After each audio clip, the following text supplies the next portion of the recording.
मैंने ये ऑर्डर अभी एलजी साहब को दिखाए। मैंने कहा सर ये देखो 2 पेज, ये 2 लाइन पढ़ लो आप। अब मेरे को बताओ, जब सुप्रीम कोर्ट साफ साफ कह रहा है कि आपको कोई आदेश इंडिपेंडेंटली पास करने की वो नहीं है, आज़ादी नहीं है, तो आप कैसे पास कर रहे हो? तो एलजी साहब कहते हैं ये सुप्रीम कोर्ट की राय हो सकती है।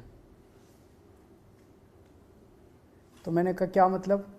कहते हैं संविधान में लिखा है कि मैं एडमिनिस्ट्रेटर हूं। एडमिनिस्ट्रेटर कुछ भी कर सकता है, किसी भी विषय पे कर सकता है। मैंने कहा सर इसका क्या मतलब हुआ? कहते हैं कि अगर सर मुझे लगेगा कि सरकार कुछ गलत काम कहीं कर रही है तो मैं किसी को भी कोई भी आदेश दे सकता हूं। मैंने कहा सर ये रिजर्व सब्जेक्ट, ट्रांसफर्ड सब्जेक्ट कहता है, इसका कोई मतलब नहीं है। मैं एडमिनिस्ट्रेटर हूं। एडमिनिस्ट्रेटर किसी भी सब्जेक्ट के ऊपर किसी भी अफसर को कोई भी आदेश दे सकता है, ये मुझे पावर है। तो मैंने कहा सर कल को मान लीजिए प्रेसिडेंट ऑफ इंडिया कहती है कि मैं मोदी जी के काम से खुश नहीं हूं और वो गलत काम कर रहे हैं, तो वो आदेश दे सकती है? कहते नहीं, वो अलग है। दिल्ली के केस में मैं एडमिनिस्ट्रेटर हूं और मैं सुप्रीम हूं और मेरे को सारी पावर्स हैं और ये सुप्रीम कोर्ट की राय हो सकती है, इसको मैं नहीं मानता।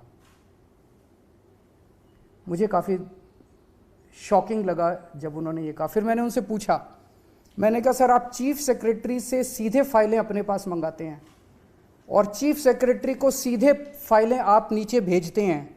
सरकार जो है वो ट्रांजैक्शन ऑफ बिजनेस रूल से चलती है, ये ट्रांजैक्शन ऑफ बिजनेस रूल्स हैं।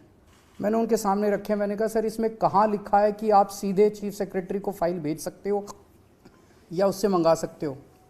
उन्होंने फिर कहा कि ये रूल्स मेरे ऊपर लागू नहीं होते। मैं किसी भी अफसर को कोई भी फाइल भेज सकता हूं, किसी भी अफसर से कोई भी फाइल मंगा सकता हूं, किसी भी अफसर को कोई भी डायरेक्शंस दे सकता हूं, मुझे कोई। तो फिर उन्होंने कहा, मैंने उनसे पूछा कि ये जो एल्डरमैन का आपने ऑर्डर किया, ये आपने कौन से कानून में किया? तो उन्होंने कहा कि उसमें लिखा हुआ है एमसीडी एक्ट में कि एडमिनिस्ट्रेटर शैल अपॉइंट एल्डरमैन। तो चूंकि एडमिनिस्ट्रेटर लिखा है तो मेरी पावर है। तो मैंने कहा सर आज मैंने पूरी रिसर्च की है, दिल्ली का एक भी कानून ऐसा नहीं है जिसमें एडमिनिस्ट्रेटर ना लिखा हो। एजुकेशन एक्ट में एडमिनिस्ट्रेटर लिखा है, डीएमसी एक्ट में एडमिनिस्ट्रेटर लिखा है, पानी के एक्ट में एडमिनिस्ट्रेटर लिखा है, बिजली के एक्ट में एडमिनिस्ट्रेटर लिखा है, हेल्थ के एक्ट में एडमिनिस्ट्रेटर, हर जगह एडमिनिस्ट्रेटर लिखा है।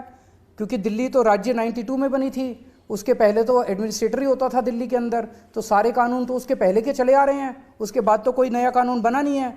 बिजली में भी, पानी में भी, सड़क में भी, सब में एडमिनिस्ट्रेटर लिखा है। तो कहते हैं सारे फिर मैं करूंगा। तो मैंने कहा फिर सर मैं क्या करूंगा? तो कहता वो आप जानो। तो चुनी हुई सरकार क्या करेगी? मैंने कहा सर फिर तो ये जो संविधान की पीठ का ऑर्डर है, ट्रांसफर्ड सब्जेक्ट है, रिजर्व सब्जेक्ट है, इसका कोई मतलब ही नहीं बचा। फिर तो सारे काम एडमिनिस्ट्रेटर करेगा। उनकी अंडरस्टैंडिंग यही है कि एडमिनिस्ट्रेटर का मतलब सारे काम वही करेंगे।